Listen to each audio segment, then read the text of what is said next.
আমার ভাইয়েরা, আল্লাহর বান্দা এবার বাড়ির সামনের জায়গাটা বিক্রি করে দিয়ে আনিস।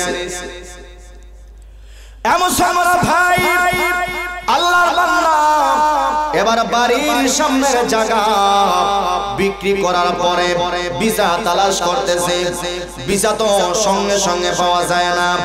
এবার বাবা এবং মা আবার পরামর্শ বসলো, ওরে স্বামী আমার ভালো করে শোনো, সন্তানটাকে যদি বিবাহ না করায় বিদেশের মাটিতে দিয়া দেই তাহলে সন্তান চতুর্দিকে চলাফেরা করবে, বাবার সঙ্গে যোগাযোগ রাখার চেষ্টা করে না, মার সঙ্গে যোগাযোগ রাখার চেষ্টা করে না। ওরে আমার স্বামী শোনো, ভালো করে শোনো, এর চেয়ে ভালো আমাদের হবে সন্তানটাকে যদি 2 মাস আগে 3 মাস আগে আমরা বিবাহ দেয়া দেয়, একটা সন্তান যদি আল্লাহ দেয়া দেয়, এই সুবাদে সন্তানটা ঘন ঘন আমাদেরকে ফোন দিবে, আমাদের সন্তানের সঙ্গে আমাদের যোগাযোগ হবে, আর এই সুবাদে ওই সন্তানটাও আমাদেরকে বলবে না। সুবহানাল্লাহ। কথা সানা মিসা, কথা জুড়ে হলে আসানা মিসা। আমার ভাইয়েরা, এবার বাবা চিন্তা করলো, ঠিক আছে তোমার পরামর্শ ঠিক আছে, সন্তানটা তাড়াতাড়ি বিবাহ করানো দরকার। আল্লাহর বান্দা এবার গ্রামে বের হয়েছে, সুন্দর ভালো একটা ফ্যামিলির একটা কন্যা তালাশ করা যায় কিনা। এরকম লন্ডনে ফ্যামিলির মেয়ে তালাশ করার জন্য না, একজন দিনমজুরের মেয়ে যদি হয় আর যদি সে আমলওয়ালা হয়, আখলাকওয়ালা হয়, এটাই আমাদের জন্য ভালো হবে। সুবহানাল্লাহ। আল্লাহর বান্দা এবার বের হয়েছে, সুন্দর ভালো ফ্যামিলির একটা মেয়ে তালাশ করে বের করেছে, কিন্তু সব সময় ভালো ফ্যামিলির মেয়ে ভালো থাকতে চায় না, এরকম আছে না নাই? ভালো ফ্যামিলির মেয়ে ভালো থাকতে চায় না, সে চায় যতটুকু সুখে আছে এর চাইতে আরো বেশি সুখী হওয়া দরকার। কথা হয় ঠিক না? আল্লাহর বান্দা এবার বিবাহ করলো। বিবাহ করার পরে 1 মাস পরে আল্লাহর বান্দা আবার বিদেশে পারে জমাইবি, সুন্দর করে শ্বশুরকে ডেকে আনছে বাড়িতে, শাশুড়িকে ডেকে আনলো, আনিয়া আল্লাহর বান্দা বলে গেল, ও শ্বশুর ও আমার শাশুড়ি ভালো করে শোনো, তোমাদের মেয়েকে আমি বিবাহ করলাম, কোনো সমস্যা না, আমি আমার বাবার একমাত্র ছেলে, আমি আমার মার একমাত্র ছেলে, আমি ছাড়া আমার বাবার দ্বিতীয় কোনো সন্তান নাই, আমি ছাড়া আমার মার দ্বিতীয় কোনো সন্তান নাই, যে আমি যদি আমার বাবাকে বলিয়া যাই আমার দ্বিতীয় ভাই আমার বাবার দেখাশোনা করবে, আমার মার দেখাশোনা করবে, এজন্য তোমাদেরকে বলে গেলাম আমার অনুপস্থিতি তোমাদের সন্তান যদি আমার মার সঙ্গে কোনো বেয়াদবি করে, তোমাদের কাছে আমার বাবা এবং মাকে হাওলা করে দেয়া গেলাম, তোমাদের সন্তানকে বুঝাইয়া শুনে আমার বাড়িতে রাখবা, সাবধান আমার বিবি যেন তোমাদের বাড়িতে যাওয়ার কোনো সুযোগ না পায়। কারণ বাংলার জমিনে অনেক ঘটনা ঘটে, স্বামী বিদেশ যাওয়ার পরে এবার বিবি আরাম হয়ে গেছে, এবার বিবি বাপের বাড়িতে চলিয়া যায়, বাপের বাড়িতে যাওয়ার পরে মনে যা চায় তাই বকে আসে না নাই? কথা জোরে মনে আসে না নাই? আল্লাহর বান্দা বোঝায় শোনাইয়া এবার বিদেশের মাটিতে পাড়ি জমাইল। আল্লাহর বান্দা এবার 2 বছর যাওয়ার পরে বাবা মার সঙ্গে সম্পর্ক, 1 বছর যাওয়ার পরে বাবা এবং মার সঙ্গে সম্পর্ক রাখলো, বাবাকে জিজ্ঞেস করে, মাকে জিজ্ঞেস করে, বাবার মন খুশি হয়, মার মন খুশি হয়। 1 বছর পরে এবার বিবি পাগল হয়ে গেছে, না না এখানে তো শ্বশুর আমার সামনে, শাশুড়ি আমার সামনে, আমি তো অবাধে কোনো কিছু করতে পারি না, মানুষের সঙ্গে আমি দেখা করতে পারি না, আমার তো গার্লফ্রেন্ড আছে দেখা করতে পারি না, আমার চাচার ঘর ভাইও আমার কাছে আসতে পারে না, আমার মামা তো ভাইও আমার কাছে আসতে পারে না, আমার ফুফাতো ভাইও আমার কাছে আসতে পারে না। এর কারণ হলো আমার শ্বশুর আমার সামনে থাকলে আমার ফুফাতো ভাই কেমন আসবে, ফষ্টি নষ্টি তো আমি করতে পারতাম না। কথা কোন ঠিক না? ফষ্টি নষ্টি করা যাবে না, কারণ আমার স্বামী তো বিদেশের মারি দেয়। এজন্য আল্লাহর বান্দি এবার রাগান্বিত হইয়া শ্বশুর উপরে দোষ দিয়া, শাশুড়ির উপরে দোষ দিয়া একটা কথা তুলিয়া বাবার বাড়িতে চলিয়া গেছে। এরকম হয় কি হয় না? হয় তোমার বাপ তোমার মার কারণে আমি থাকতে পারছি না, আমি আইছি নষ্টর ঘর নষ্ট। কথা হয় না? এরকম কয় না হুদা হুদা একবারে বেহুদা তুহমত একটা বাপ মারবো তুইলা তোমার বাপ আমার টাকা দিয়েছে না তোমার বাপ আমার খাওয়া ফরা চলাফেরা ভালো লাগে না আমি আমার ইজ্জত লইয়া আমি আমার বাপের বাইরে আইছি কথা হয় না কত ইজ্জত তোলারে গো ইজ্জত তোলারে ইগানাতে বেজ্জত হইছে বুকি বাপের বাড়ি যাবে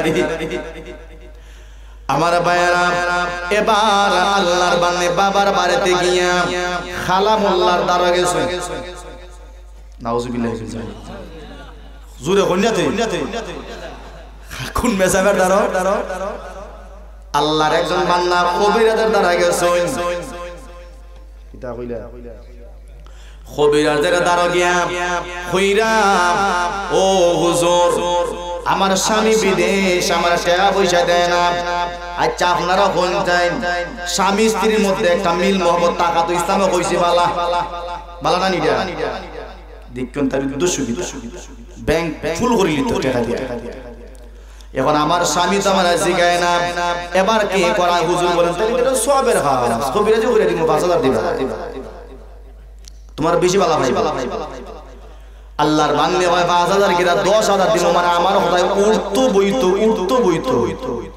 কথা জোরে ঠিক কিনা 5000 দিব আমার কথায় উড়তো বইতো হইব মানে বাপ মার কথা শুনতে পারতো না মানে বাপের কথা খানা গেল মানে বুঝা যাইতো 20 লাখের এমন অবস্থা হইতো কবিরাজ হল নাই কথা জোরে কন্যা কবিরাজ হল দেশ আসেননি আল্লাহর ভাঙনা এবার বলে ঠিক আছে কোনো সমস্যা না বাড়ির যে খাম চলে যা মানে খাম শুরু হয়ে গেছে কোনো সমস্যা না আল্লাহর বান্দা এবার বাড়িতে যাওয়ার পর 3 দিন পরে ওদের অ্যাকশন শুরু হয়ে গেছে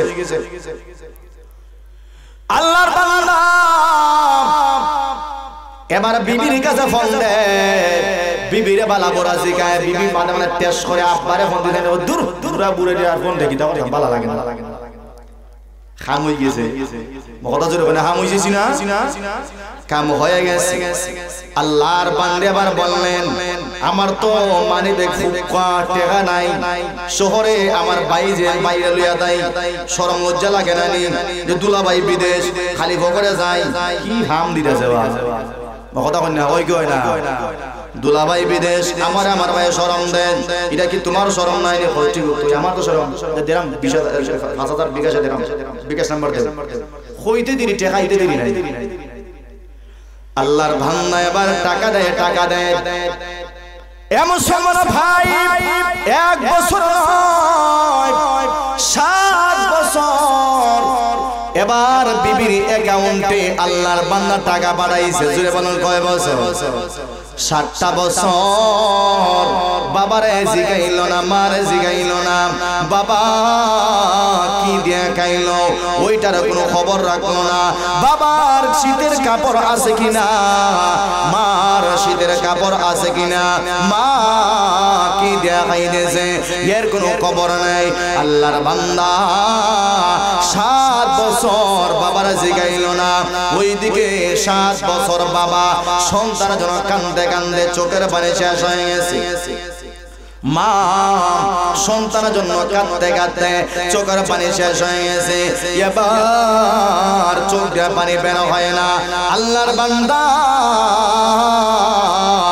এবার রোগাক্রান্ত হয়ে গেছে এবার বাবার ক্যান্সার হয়ে গেছে স্বামী স্ত্রী বেচারে একটা বিটা মাত্র ছিল আর বিটা কি হবে আল্লাহর বান্দা টেনশনে পড়ে গেল আল্লাহর বান্দি এবার বাড়ি বিক্রি করে দিবে কারণ বাড়ি আমার দরকার না আমাকে আমার স্বামী বাঁচানো দরকার ঠিক কিনা আমার স্বামীকে আগে বাঁচানো দরকার আল্লাহর বান্দি এবার স্বামীকে বাঁচাইবে কারণ স্বামীর ক্যান্সার হয়ে গেল আল্লাহর বান্দি এবার বিটা বিক্রি করে দিল বিটা বিক্রি করার পর 3 থেকে 4 লাখ টাকায় এবার ক্যান্সারের চিকিৎসা কি হয়ে যায় না না ক্যান্সার তো ভালো হওয়ার কথা না আল্লাহর বান্দা দুনিয়াতে থাকতে পারলো না কারণ হায়াত আল্লাহ এত লম্বা দেন নাই যেদিন আল্লাহ হায়াত দিয়েছিলেন ওই দিন আল্লাহর বান্দা শেষ হয়ে গেছে এবার আল্লাহর বান্দি টেনশনে পড়ে গেল হায় রে হায়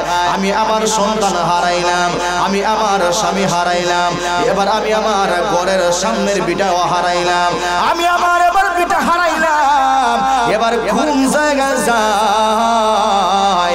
আমার সন্তানটা যদি আজকে আমার পাশে থাকতো, আমার সন্তানটা আমার দেখাশোনা করতো, আমার সন্তানটা আমার কাছে থাকলে, আমার সন্তানটা আমার ভরণ পোষণের দেখাশোনা করতো। কথা ছিল এখন ঠিক কিনা? কিন্তু আমার স্বামীও নাই, আমার সন্তানও নাই, আমার বাড়ি নাই, আমার ঘর নাই। এবার কি করা যায়? আল্লাহর বান্দি এবার ধনী একজন মানুষের বাড়ির গোয়াল ঘরে একটা জায়গা নিল, নিচে একটা তেরপাল ফালাইয়া উপরে কিছু খের দিয়ে দিল। এবার খের উপরে একটা তেরপাল দিয়া ভাঙ্গা একটা ঘরের মধ্যে আশ্রয় নিল। আল্লাহর বান্দি সারাদিন এবার ভিক্ষা করিয়া করিয়া নিজের পেটের খানা জোগায়, অথচ নিজের পেটের সন্তান বিদেশের মাটিতে আছে না নাই? কথা জুড়ে ওখানে আছে না নাই? নিজের পেটের সন্তান বিদেশের মাটিতে অন্যের বাড়িতে টাকা দেয়, অন্যের বাড়িতে পয়সা দিয়া দিয়া অন্যের বাড়িতে বিল্ডিং তুলে, অথচ নিজের গর্ভধারিণী মা অন্যের বাড়িতে গোয়াল ঘরের পাশে তাকে আছে না নাই? আল্লাহর বান্দি সারাদিন ভিক্ষা করতেছে, এবার রাত্রে আল্লাহর বান্দে কোরআন তেলাওয়াত করে আর মহান আল্লাহর দরবারে কাঁদে। আল্লাহর বান্দি কাঁদতে কাঁদতে এবার চোখটা অন্ধ হয়ে গেছে, এবার চোখ দিয়া পানি জমে গেছিল, চোখের পানি নেই। আল্লাহর বান্দির চোখের পানি শুকিয়ে গেছে। এবার আল্লাহর বান্দির হাতে লাঠি উঠে গেছে। আল্লাহর বান্দি এবার লাঠিতে বোর দিয়া দিয়া গ্রামে গ্রামে ভিক্ষা করে। রাত্রে বেলায় আল্লাহর বান্দি এবার ঘরের ভিতরে আসিয়া নিজে হাতায়া হাতায়া কিছু রান্না করে, এরপরে কোরআন তেলাওয়াত করে যতটুকু মুখস্থ ছিল ওই সূরাগুলো পড়িয়া আল্লাহর কাছে দু হাতটা তুলে আল্লাহর বান্দি চোখের পানি পালায়। ওগো আমার আল্লাহ,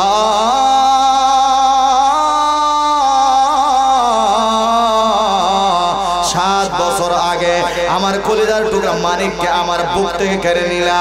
ও আল্লাহ, আমার জায়গা হারাইলাম, আমার স্বামী হারাইলাম, আমার স্বামী মারা গেল, গ্রামের মানুষগুলো আমার স্বামীকে দাফন করলো। ও আল্লাহ, আমি তোমার দরবারে পানা চাই, তোমার দরবারে আমার সন্তানরা ভিক্ষা চাই। 7 বছর আগে আমার যে সন্তানটাকে কেড়ে নিয়ে এনেছিলা, আমার সন্তানটাকে আবার আমার বুকে ফিরাইয়া দাও। মা দোয়া করতেছে, আমার সন্তানটা গেছিল, আমার সন্তানটা আমার বুকের মধ্যে ফিরাইয়া দাও। ওই আল্লাহর বান্দা আবার 7 বছর পরে যখন দেশের বাড়িতে আগমন করলো, আল্লাহর বান্দা এবার যখন শ্বশুর বাড়িতে উঠলো, কারণ তাবিজের একটা অ্যাকশন আছে না নাই? কথা জুড়ে বল না, তাবিজের একটা অ্যাকশন আছে না, মারাত্মক একটা অ্যাকশন। ওই অ্যাকশনে ভাইকে চিনা যায় না, মাকে চিনা যায় না, বাবাকে চিনে না, আপন সন্তানকে পর্যন্ত তাবিজে বুলাইয়া ফালাইতে পারে, ঠিক কিনা? আল্লাহর বান্দা ভালো করে শুনবা। এবার আল্লাহর বান্দা 7টা বছর পরে বিদেশ থেকে দেশে আসে, নিজের অ্যাকাউন্টে কোনো টাকা নাই, সব টাকা আদরের বিবির অ্যাকাউন্টে পাঠাইলো। এবার আল্লাহর বান্দা দেশের বাড়িতে আইসা এবার দেখা যায় শ্বশুর বাড়িতে আগে ছিল সনের ঘর, এখন হইছে দালান ঘর। কের ঘর এরকম আছে না? দেখাই দেন উদাহরণ, ঘরটা দেখাইবা, অনেক আছে আমার হাতে, একবারে রিজার্ভ আছে। শ্বশুর বাড়িতে বিল্ডিং তুলে দেয়, নিজের বাড়িতে নিজের বাড়িতে নাই তো নাই, নিজের বাড়ি চাইরা শ্বশুর বাড়িতে জায়গা কিনা করবা না, আছে না নাই? তারপর মাঝে বই তুলই হয়, লাগলে বই না বই তুলে।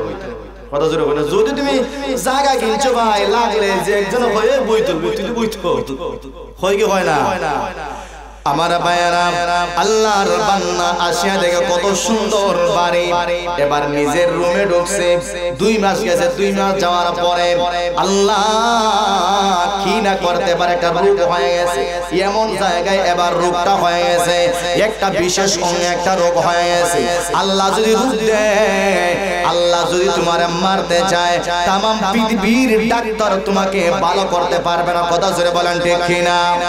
আল্লাহর বান্দা এবার টেনশনে পড়ে গেল, হায় রে হায় আমার রোগটা কি হয়ে গেল। আল্লাহর বান্দা এবার ডাক্তারের কাছে গেল, সঙ্গে স্ত্রীও আছে। ডাক্তার বলল, ওরে আল্লাহর বান্দে ভালো করে শোনো, তুমি যদি তোমার স্বামীকে বাঁচাইতে চাও, তুমি যদি তোমার স্বামীকে দেখতে চাও, তাহলে ওই বিশেষ অঙ্গটা কাটতে হবে, আর না হয় ওই ক্যান্সার সারা শরীরে ছড়াইবে। সারা শরীরে যখন ছড়ায় তোমার স্বামী আর দুনিয়া থাকতে পারবে না। এবার তোমার ফয়সালা। এবার লোকটা বলল, না না, আমার ওই অঙ্গটা আমি কাটিয়া ফালাইব, কোনো সমস্যা না, তারপরও আমি দুনিয়া বাঁচতে চাই। যেই মুহূর্তে বিশেষ অঙ্গটা ডাক্তার অপারেশনের মাধ্যমে কাটিয়া ফালাইলো, এবার দেখা যায় শ্বশুর বাড়িতে আর বিন্দু পরিমাণ জামার দাম নাই। কারণ জামাইয়ের দাম হইল বউ দিয়া। বউ যদি জামাইরে বালা না পায়, বাপে বালা পাই বনি, মায়ে বালা পাই বনি, দুলা ভাইও হইতো নাই, হালাই হবে হালা তুই ঘর থেকে বার হ। এবার বিবি তো স্বামী গসতে চায় না, মাকে গিয়া বলে, এমন স্বামী দিয়ে আমার বর্তমান বলেন, অতীত বলেন, ভবিষ্যৎ বলেন চলবে না। এমন স্বামী দিয়ে আমার ভবিষ্যৎ জিন্দগি কাটাইতে পারবো না। ও মা, আমি এমন স্বামীকে আমার বাড়িতে রাখতে চাই না, আমি তাকে ডিভোর্স দিয়ে দেব। যেই কথা সেই কাম। এবার ডিভোর্স দিয়ে নিছে। এবার জামাই বলে, ও স্বামী স্ত্রী আমার টাকা দিয়া ঘর বানাইলা, বিল্ডিং বানাইলা, এবার আমার বাকি টাকা কোথায়? এবার বিবি বলতেছে, ওরে স্বামী আমার, শোনো, তোমার আবার টাকা কিসের কিসের তোমার টাকা? যা টাকা তুমি রোজগার করেছো তোমার তোরে তো আমি খরচ করলাম। এই যে বিল্ডিং দেখতেছো, তুমি বিদেশ যাওয়ার সময় আমার বাবাই তোমার 2 লাখ দিয়েছেন না?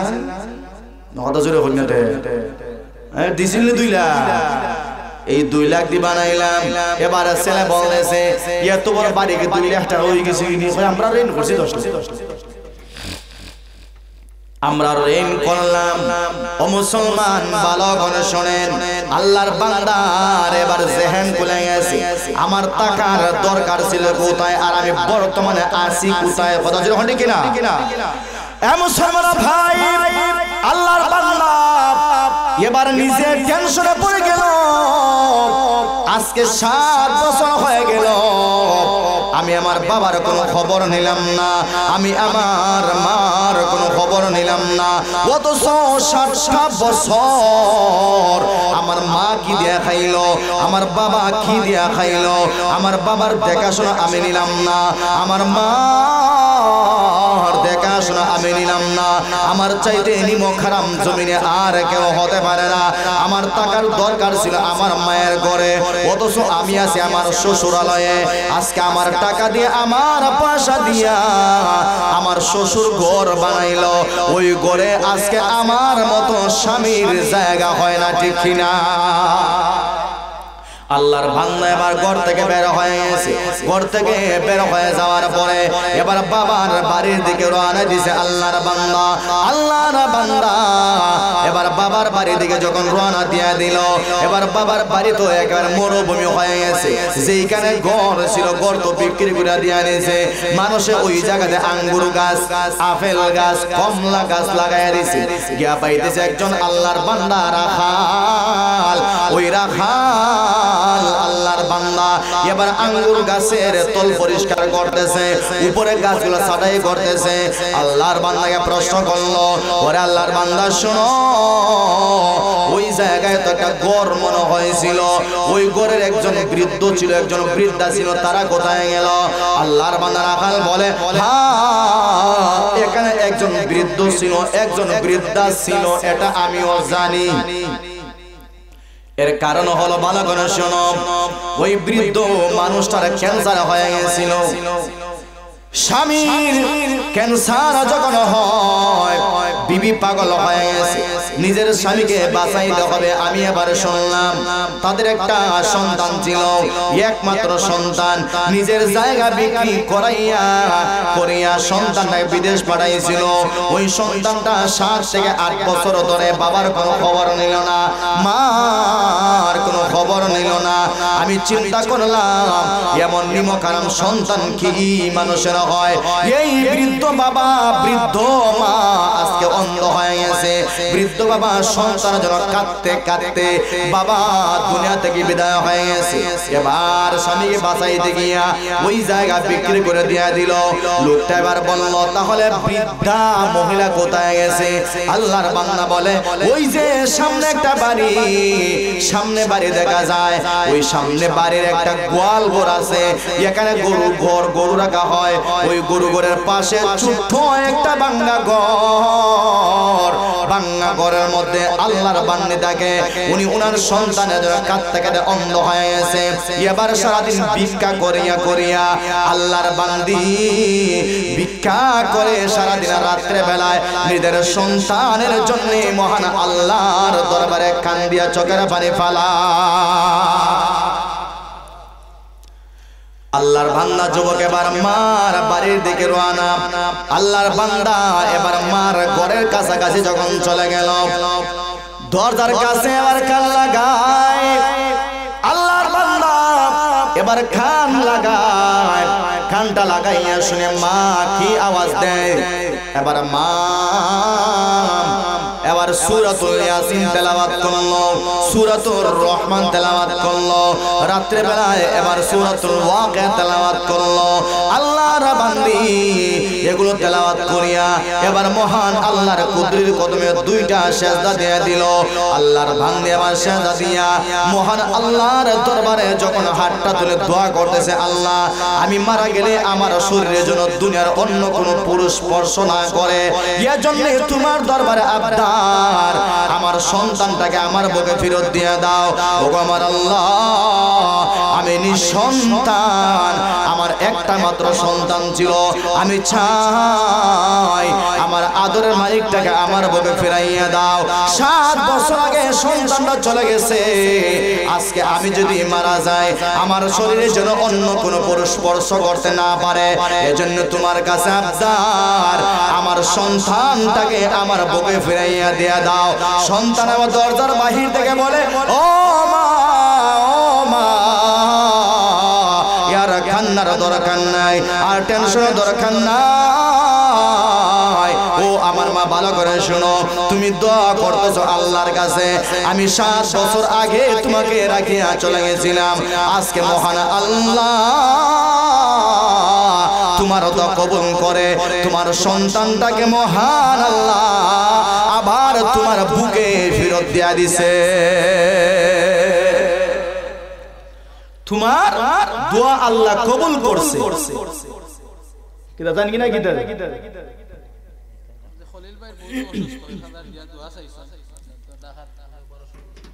তো আল্লাহর বান্দা বলতেছে, মা 7 বছর আগে আমি চলে গেছিলাম, আমি অন্ধ হয়ে গেছিলাম দুনিয়ার লোভে পড়ে, আজকে মহান আল্লাহ তোমার দোয়া কবুল করে তোমার আদরের মালিকটাকে তোমার বুকে আল্লাহ ফেরত দিয়ে দিয়েছে। সুবহানাল্লাহ কইবেন আপনারা? ফেরত দিয়ে দিছে। দেখেন মা 7 বছর আগে সন্তানটাকে নিজের চোখে দেখছিল, আর 7 বছর পরে নিজের সন্তানটাকে আর চোখে দেখতে পায় না। সঙ্গে সঙ্গে যখন সন্তানের আওয়াজ মার কানে গেছে, মা সিনা ফালাইছে, রে ওইটা তো আমারই সন্তান। সুবহানাল্লাহ, সিনা ফালাইছে, ওটা তো আমারই সন্তান। মা তো মাইকার, মা তো পেটে নিছে, মা তো দুধ খাওয়াইছে নাকি অন্যকে খাওয়াইছে, শাশুড়ি খাওয়ায় নাই। এজন্য শাশুড়ি যতই তুমি বাহির থেকে ডাইকো, শাশুড়ি ঘুমও যদি লাগে ভেবো চিন্তাম না খেলা কথা জোরে কোন ঠিক কিনা। ও শীতের সময় শ্বশুর বাড়ি যাই, ওই রাতে 3টার সময় একবার নাকি ডাক দিন, আম্মা আমি তোমার মেয়ের ধামাই, যদি ঘুমে বেশি ধরে চিন্তাম না। আর 4টার সময় মার দরজার সামনে গিয়ে ডাক, আম্মা দেখবাই না, সঙ্গে সঙ্গে দরজা খোলা। সুবহানাল্লাহ, জোরে হইবে। মাটি কই সন্তানের কোনো চিনতে পারে, কিন্তু শ্বশুরের শ্বশুর চিনতে পারে না। ডলার বেশি দিলে চিনবো না, চিনতো না। এটা একটা গ্যাস আছে, এটার গ্যাসই আলাদা। এটার গ্যাসে অনেক সময় হালারে আব্বা রাখানি যায়, কথা জোরে হইন না, হালারে আব্বা রাখা যায়নি, ইটেকার গ্যাসে হালারে আব্বা রাখানি যায়, এমন টেকা এটা এমন মা। তো বলতেছিলাম মা দরজা খুলে বাহির হইয়া এবার অন্ধত মা সন্তানের বুকটা হাতাইছে, মুখটা হাতাইতেছে। সন্তানকে এবার মা বলে, ওরে বাবা 7 বছর আগে তোমার চেহারা আমি নিজের চোখে দেখছিলাম। এ সন্তান আজকে 7 বছর পরে তোমার চেহারা আমি দেখতে পাইলাম না, তবে আমি মা আমি আমার হাত দ্বারা তোমাকে আমি দেখতে পাইলাম। 7 বছর আগে তোমার চেহারা ভালো ছিল, তোমার চেহারার গঠন সুন্দর ছিল, তোমার দেহ তো অনেক বড় ছিল। আজকে 7 বছর পরে আমার কাছে আসলা, এবার তোমার চেহারা তো অনেক ছোট দেখা যায়, বটিও তো অনেক আজিয়া গিয়েছে, বটি তো ভাঙলো কেমনে? মনে হয় সঠিক সময় তুমি খাইতে পারো নাই, সঠিক সময় তোমার ঘুমটা হয় নাই। সুবহানাল্লাহ। মারে 7 বছর জিগাইছে না, মা বিক্ষুক হইছে, মা অন্যের বাড়িতে কামলা দিয়া স্বামীরে বাঁচাইতে পারে নাই, ঘর বেচলো, জায়গা বেচলো, নিজে অন্ধ হইলো, স্বামীর আড়াইছে, তারপরও দুঃখিনী মা কি সন্তানে বলছে? কথা জোরে কন্যা, সন্তানে বলছে নি? 7 বছর পরেও যখন সন্তানের দরজার সামনে আসে, মার বুকের দরজা অকপড়ে খুলিয়া দিয়া দিছে। সন্তানটাকে দুটা হাত দিয়া মাতার বুকের সঙ্গে জড়ায় ধরে বারবার চুমা দিতেছে। সুবহানাল্লাহ। 7 বছর 10 বছর বলেন 20 বছর পরে যদি সন্তান মার কাছে আয়, মা কোনদিন সন্তানটারে ফালায় না। কিন্তু আর আজকে আমরা কি করি? সুন্দরী বিবি ভাইলে মা তুমি কেরা মাতা আমি ঠাউনা দেই, তোমার বউ মানে নাইলে আমার রাখতো না, সিরা ভাইরা খাই দিব, লবণ লাগাই দিব সিরা ভাইরা, আমি শেষ। দিছো আমার মাথা ধরে দজ্জাল আনিয়া, কথা যদি ঠিক কিনা? দজ্জাল মায়ে দিছে না, তোমার পছন্দ তুমি বিয়া করছো। মারে জিগাইছো নি? লইয়া গেছো কি থোড়া? হ্যাঁ, মারা তো জিগাইলে না। এজন্য মা বাবার কদর করেন। মা বাবা দুনিয়া থাকতে কদর করা দরকার আছে না নাই? কদর করা দরকার আছে না নাই? শুধু এতটুকু বললাম, অনেকের মা নাই, অনেকের বাবা নাই, অনেকের মা আছে, অনেকের বাবা আছে। যাদের আছে থাকতে কদর করেন, আর যাদের নাই কবরের সামনে যান গিয়ে দোয়া করেন আল্লাহ যেন তাদেরকে মাফ করে। জুড়ে বলেন আমিন। এজন্য যাদের মা নাই, বাবা নাই, আল্লাহর নবীর ঘরে কিছু দিবেন না ইনশাআল্লাহ। মার জন্য যাদের বাবা দুনিয়াতে নাই, আল্লাহ